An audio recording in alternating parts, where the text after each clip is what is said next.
an tun sigilen don k'o kɔnɔ a mɛnna depuis Ibrahim Boubacar Keïta y'i tɛgɛ nɔ bila accord la depuis 2015 fo ka se bi ma nka donc foyi ma se ka ɲɛnabɔ accord ko la bɛɛ b'a dɔn maa o maa kan k'i jɔyɔrɔ fara kan n'o ye nasaraw ye n'o ye Algérie yɛrɛ ye n'o ye a ɲɛmaa ye teriya min b'an ni ɲɔgɔn cɛ pour que baara in ka se ka kɛ hɔrɔnya la o ye janfan boloda min tun kan ka kɛ ni accord min tun siɲɛna rebelliw ka marifa bila n'u ka marifa tora fo bi an bɛ yɔrɔ min an tun min ɲinina basigi min kan ka kɛ a ma kɛ o contre gɛlɛya de kɛra o tun ye région ninnu dilan cogo min accord in kɔnɔna na fanga o fanga n'a bɛ sigi région kɔnɔna na maa o maa bɛ kɛ région ɲɛmaa ye n'o ye gouverneur ye i bɛ sigi i n'a fɔ ko président masakɛ bɛ sigi cogo min n'i sigila fɛn o fɛn ye dugu jukɔrɔ ko ye n'o ye pétrole ye n'o ye n ka sanu ye i bɛ se k'a bɔ k'a feere jamana wɛrɛ ma ka sɔrɔ n ka dɔn Mali yɛrɛ da t'a la accord tun dabɔlen don ka maaw fara ka bɔ ɲɔgɔn na n'i ye nordiste ye c'est que e bɛ se ka don fonction publique la hali n'i ma concours kɛ donc o ko nana ka kɛ cogoya dɔ la maliyɛn fila de ko fɔra jamana ciko de fɔra fédération ko de fɔra donc anw fɛ an ka hakilina na baara in kan ka kɛ cogo min donc a kan ka kɛ basigi de kɔnɔna na donc a jateminɛ min kɛra k'a fɔ n'an continue o kɔnɔna na jamana tɛ yen donc o de la bi n ka donc accord in ka bɔ a kɔ n ka tila ne kɔni ne sɔnna a ko la ne kɔni sɔnna n ka taa kɛcogo la ne sɔnna adamadenya taabolo la donc accord min ka tɛ donc n'o ye a bila bi fɛn ɲɛnama don pour moi n ka tɛ donc a tun kan ka kɛ tan de a kɛra tan a bɛ danbe ko kuma fɔ a bɛ hɔrɔnya ko kuma fɔ a tun ye kuru min ye n ka taa kuru belebele dɔ min b'a to n ka tɛ donc hali finfan yɔrɔ tɛ tɛmɛ fiɲɛ yɔrɔ tɛ tɛmɛ maa fa kuru de tun don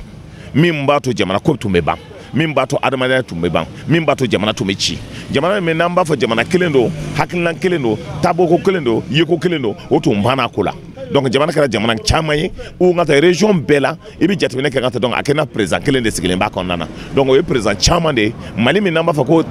tako kelen hakilina kelen yeko kelen o tun bɔra a kɔnɔna na donc o de y'a to o kuruba in muru donna o de la k'o fara k'a fara fara hali n ka taa morceau tɛ sɔrɔ an banna ko la an t'a la bi an t'a la sini. ladilikan jumɛn lase an ka ɲɛmaaw min bɛ se ka foyi o ka baaraw kɛ n ka jamana sɔrɔw ka se ka wara a ka se ka tilan bɛɛ ni ɲɔgɔn cɛ école ka segin ka na cogoya la administration ka segin ka na cogoya la goudron ka se ka dilan courant ka di maaw ma ji ka di mɔgɔw ma baaraw ka kɛ sɛnɛ ka se ka dal don bagan maraw ka se ka kɛ baaraw ka kɛ jamana ka se ka yiriwa n'o kɛra jamana dɔw bɛ an tun b'olu olu tun an hakila o jamana ɲɔgɔn tun tɛ yen n'o ye Libi ninnu ye o bɔra an ka sɛgɛn ɲɔgɔn de la ka se ka kɛ fɛn o fɛn n'a tun b'olu fɛ a b'anw bara min b'a to jamana bɛ se ka bɔ baara la min b'a to jamana bɛ se ka taa ɲɛ bi o baara min bɛ kɛra an bɛ dugawu de kɛ Ala ka jamana basigi ka jamanadenw bɛɛ hakilina feere fara ɲɔgɔn kan président ko k'a bɛna min kɛ dialogue in bɛɛ k'i da don a ko la min b'a to jamana bɛ se ka yiriwa. Alors Mali sen bɔra accord d'Alger la a bɛ dɔɔnin bɔ mais pour que ka formalité de dafa dɔrɔn o de kɛra kunu le 25 janvier 2024 an ka ministre d'État fɛ ni o ye colonel Abdoulaye Maïga ye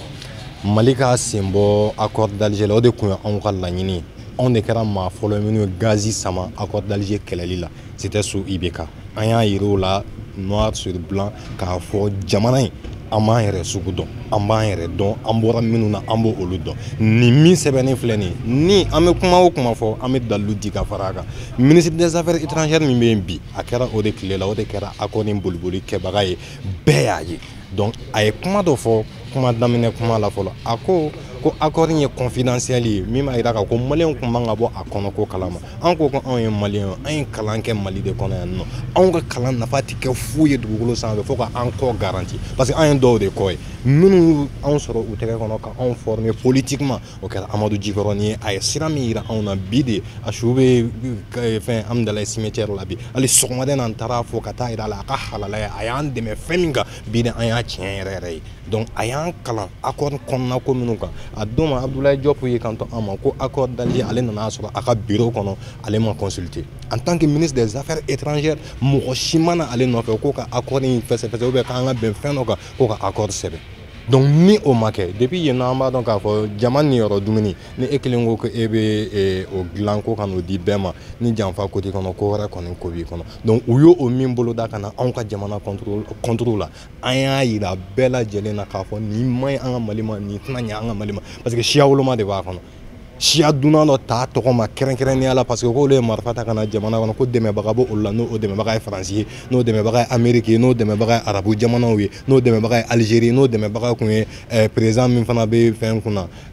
Mauritanie kunna Bazoum ninnu bɛɛ kun b'a la o dɛmɛbagaw kun ye olu de ye pour que ka na ko olu siya de ka fisa ka tɛmɛ anw farafinw ka farafin dugukolo sanfɛ surtout Mali ɲɔgɔnna la ni Mali yɛrɛ tɛ diɲɛ kɔnɔ i tɛ dunan jatigiya ye diɲɛ fan si fɛ ni Mali tɛ Mali de la dunan bɛ lafiya ka tɛmɛ dugulen kan an ye nin bɛɛ kɛ u ye pour revenir encore Badian Hague ka kuma la c'était le 4 novembre 2023 a ko ko Mali sera ka min kɛ surakaw ye Algérie ma se k'a ɲɔgɔn kɛ Algérie surakaw ye Niger ma se k'a ɲɔgɔn kɛ Niger surakaw ye o b'a yira k'a fɔ Mali ye diɲɛ fɛn bɛɛ de bon dayɛlɛ ninnu ye walasa u bɛ se ka sigi kɛ hɛrɛ ni baden kɔnɔna la u tɛ min dɔn maaya la anw de y'o kalan u kunna nka u ma kɛ hɔrɔn ye anw ma u ma kɛ jigisigi ye anw ma parce que ni maanifin y'i dɛmɛ k'i basigi i man ka k'a tɔɲɔbaga ye i man ka k'a tɔɔrɔbaga ye donc an ye fɛn o fɛn kɛ ɲɛnamaya in kɔnɔna la ne bɛ se k'a fɔ transition n'a ka ko kun mɛnna n'a kun kɛlen don ka ne kɔnɔ gan ka tɛmɛ a bɛɛ kan o de kun ye ka bɔ accord d'Alger in na de façon officielle mais kunun u kɛlen k'a kɛ o bɛna nɔ ye halisa parce que an bɛ fɛn min ɲini na an t'an dogo ka fɛn fɔ dɛ n'i ye min kɛ an b'a fɔ dɛ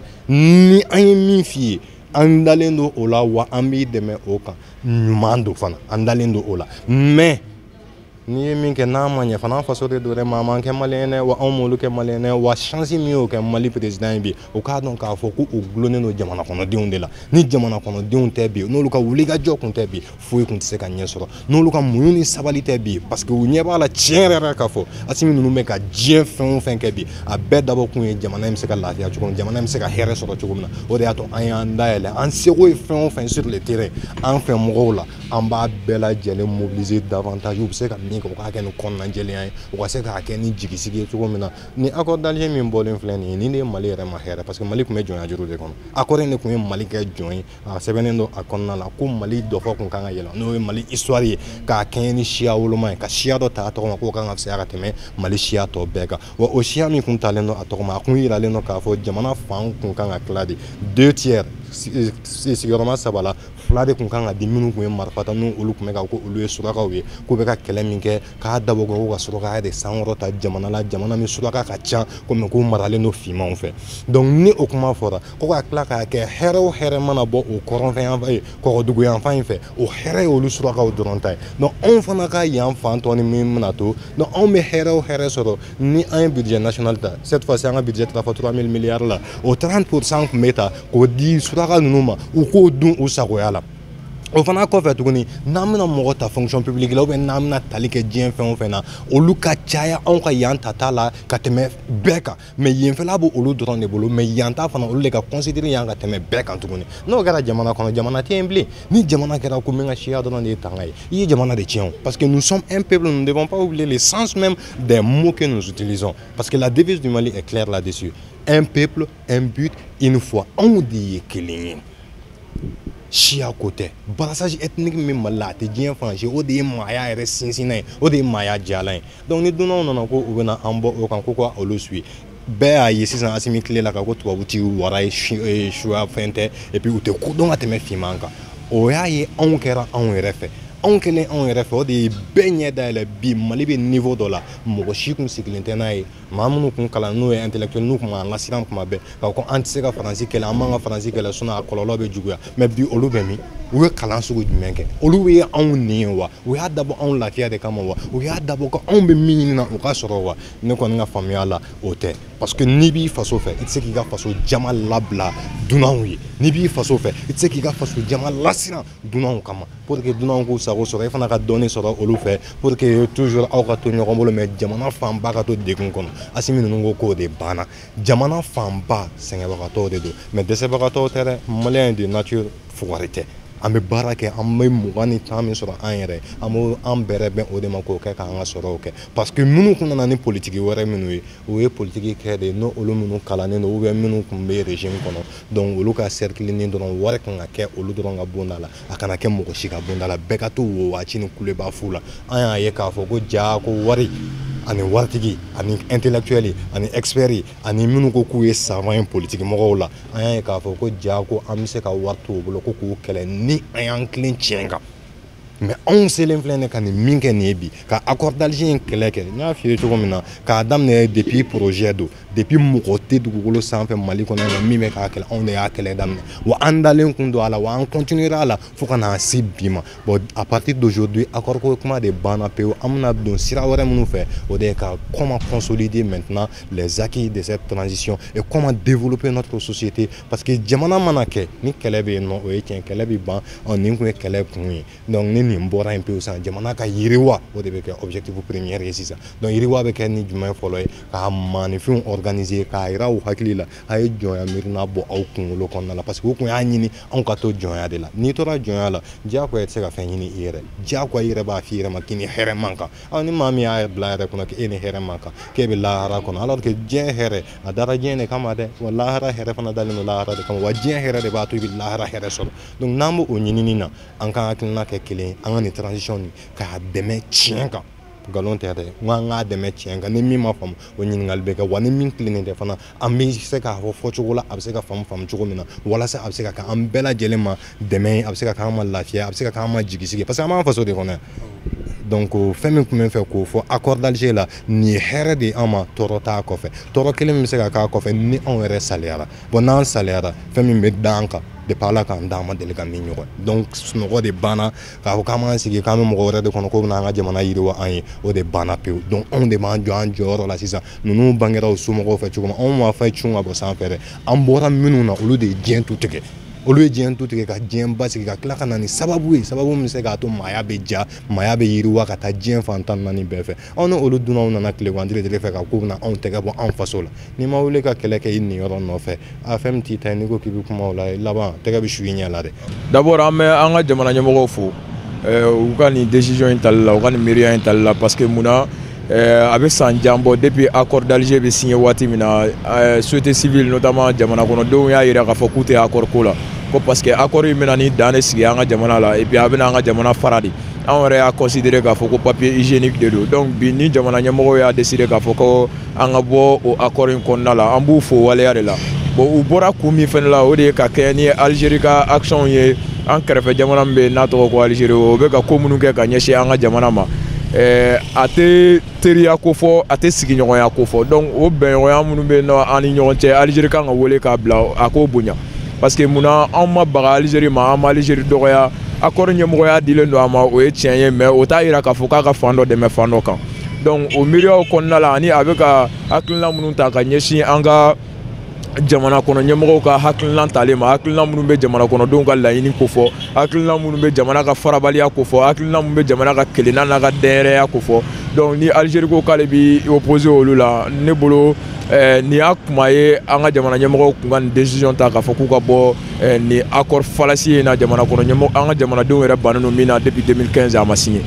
E yɛrɛ bolo nin accord in tun ye kuru de bɛn ma an ni ɲɔgɔn cɛ jamana kɔnɔ. Oui kuru de kun don parce que munna accord in e y'a ye an ka jamana ɲɛmɔgɔ ninnu yɛrɛ nalen notamment transition ɲɛmɔgɔ u ko u ye kuma fɔlɔ min fɔ u ko u bɛna essayer ka hakilimaya la ko ka accord in appliquer hakilimaya la o b'a jira k'a fɔ fɛn dɔ bɛ accord kɔnɔ min n'o bɛ dan sigi an ka jamana taabolo n'an ka jamana danbe la donc an y'o kuma de fɔ k'a fɔ ko nin accord in kun ye kuru ye pour que an ka jamana ka se ka taa ɲɛ parce que munna Mali farali sɛbɛn de kun don accord in kun bɛna ni régionalisation de ye ka jamana fan dɔ fisaya ni fan dɔ ye donc anw ye min fɔ an ka faamu na k'a fɔ ko Kidali ni goudron ka kan Kidali ni dɔgɔtɔrɔso ka kan Kidali ni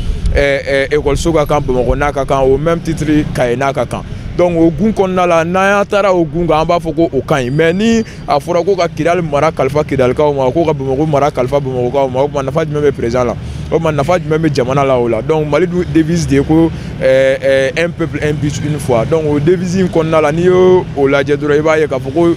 minnu kun hakilina minnu tun bɛ accord kɔnɔ o tɛna ni bɛn ye an ka jamana kɔnɔna la kuru belebeleba de kun don jamanaw ka kelenya malidenw ka kelenya malidenw ka dɛnyɛrɛ la ani malidenw ka yɛrɛ t'a la quoi donc n'i y'o ta k'a lajɛ dɔrɔn an b'a fɔ ko kuru dɔrɔn de kun don ka ɲɛsin an ka jamana ma parce que soso tɛ soso fagalan dilan quoi Faransi de ka fɛn labɛnnen accord ye k'a miiri ka tila k'a di banbagaciw ma an ka jamana ɲɛmɔgɔ bolo sirila ka da kɔ en son temps a waati la pour que ka taa ɲɛmɔgɔya di Algérie ma an ka taa ni nin ko in ye. Ne ko ladilikan jumɛn b'i bolo ladilikan kɛrɛnkɛrɛnnen jumɛn b'i bolo k'a di jamana kɔnɔ minnu bɛ k'an diriger ma. K'an ka jamana ɲɛmɔgɔw fo ladilikan min bɛ n bolo o de ye k'a f'u ɲɛna dɔrɔn u bɛ baara min na u kana jɔ jamana kɔnɔdenw dalen don la wa u ka taa n'a ye hadamaden baara don majɛ tɛ b'a la mais u bɛ ka hakilina o hakilina kɛ bi u bɛ ka taa ni jamana kɔnɔdenw ka laɲini de o yɛrɛ b'u ka les 3 piliers la donc du coup jamana kɔnɔdenw ka laɲini ye fɛn o fɛn jamana ɲɛmɔgɔw ma n'i tulo don o la a ka ca Ala fɛ fɔɲɔgɔnkɔ tɛna jamanadenw ni jamana ɲɛmɔgɔw ni ɲɔgɔn cɛ bon o de ye gɛlɛmanba ye donc an bɛ u fo o waleya la ani u tulo jɔli jamana kɔnɔdenw ka laɲini kɔrɔ an b'u fo o waleya ninnu na kosɛbɛ ani k'an ka jamana kɔnɔdenw a ɲɛf'u ɲɛna ko u jɔlen ka to toujours k'an ka jamana in tɔbɔtɔ a tɛ kɛ Asimi Goyita kama a tɛ kɛ ne yɛrɛ kama mais a bɛ kɛ jamana in ka siniɲɛsigi de kama jamana kɔnɔdenw jɔlen ka to jamana kɔkɔrɔ. Ne tɔgɔ Sulemani Tarawele ka bɔ Amdalaye ACE la yɛrɛlo ɲɛmɔgɔya sun bɛ commune Kati kɔnɔ an y'o ɲɛmɔgɔ ye bi. Bon kɛrɛnkɛrɛnnenya la mɔgɔ caman b'a fɔ ko accord an t'a dɔn ko accord ye an b'a dɔn papier min bɛna kɛ sababu ye ka malidenw kɔ don ɲɔgɔn bolo de an b'a fɔ o papier ma ko o ye papier de don sinon an bolo accord ni kun tɛ accord ye quoi ni accord don o tɛ kɛ nin cogoya la quoi donc Mali senbɔli nin ko in na franchement an ka laɲini kɔnɔna na jamana kɔnɔden sɛbɛ caman ka laɲini kɔnɔna na nin ye waleya min na an b'a kɔ bi an b'a kɔ sini. Ne ko ni accord in e yɛrɛ bolo kuru de kun don bɛn ma an ni ɲɔgɔn cɛ jamana kɔnɔ. Bon ne ka faamuyali la fɛn don min ka jugu ni kuru ye parce que fɛn o fɛn n'o bɛna ni tiɲɛni ye ka ɲɛsin an ka jamana ma bi an b'a fɔ ko o tɛ fɛn ye fɛn min an b'a fɔ ko o ye janfanciya wale de ne y'a fɔ yɛrɛwolo mɔgɔw caman bɛ yen nɔ a ɲɛmɔgɔyaso ka daminɛ commandant chef ka na Sidiki Kuyate la n'olu ye nin fɛn in fɔ depuis waati jan ko accord d'Alger in ni ministre bɛ yan anw fɛ yan bi ka sababu kɛ accord d'Alger in ye donc n'an y'an ni da ministre la ka ca Ala fɛ accord d'Alger o tɛ kɛ fɛn ye fɛn min ne b'an kamana kan ni Ala nana ka na k'an ka jamana kɔnɔ ɲɛmɔgɔ son excellence Asimi Goyita a n'a jɛɲɔgɔn bɛɛ lajɛlen u y'a faamuya bi k'a dɔn k'a fɔ ko accord nin man ɲi Mali ma bi a man ɲi Mali ma sini ka se k'i sen bɔ nin na franchement an bɛ foli belebeleba ta ka ɲɛsin jamana kɔnɔden ninnu ma fɔlɔ kɛrɛnkɛrɛnnenya la yɛrɛwolo député sur l'empare commandant chef Adama Ben Jara Sidiki Kuyate ani maliden sɛbɛ bɛɛ lajɛlen fɛn fɛn kɛra sababu ye ka nin initiative ta don n'a tɛmɛnenw na ka na se fɔ bi ma o folikan de b'an bolo nisɔndiya kɔnɔna na bonya kɔnɔna na ka ɲɛsin Asimi n'a nɔfɛmɔgɔ bɛɛ lajɛlen ma. Merci beaucoup.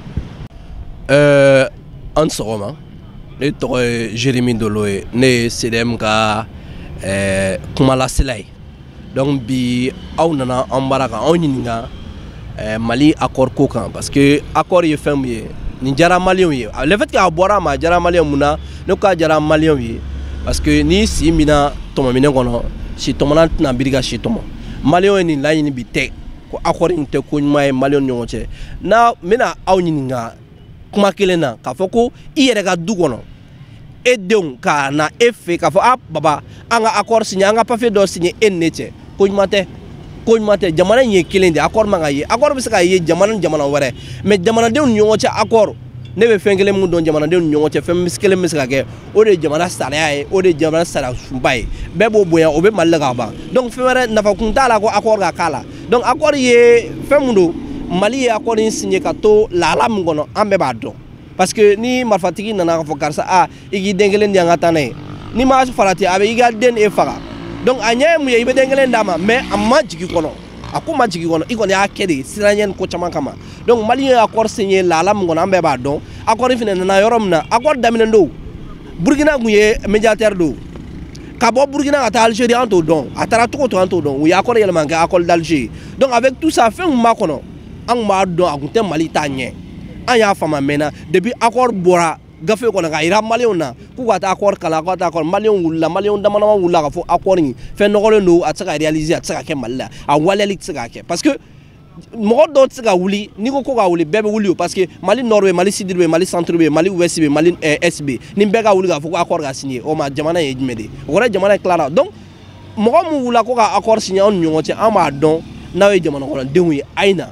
accord kelen bɛ jamana in kɔnɔ o ye jumɛn o de ye Mali constitution de ye o renouvelera tuguni ka kɛ kura ye maliyɛnw ka laɲini ye mun ye a dilanna Mali la yan a sɛbɛnna maliyɛnw fɛ yan maliyɛnw ka laɲini de b'a kɔnɔ o de ye an ka accord ye accord ye jumɛn Mali constitution nationale o de y'an ka accord ye an b'an ye o de kɔnɔ donc ani an b'an ka autorités fo k'u féliciter u ye baara min kɛ nin ye u b'a yira ko nin ye jamana jɔ baara de parce que jamanadenw ni ɲɔgɔn cɛ n'a fɔra ko kuma wɛrɛ bɛ yen o kun ye sigafɔ de ye le 14 tɛmɛnen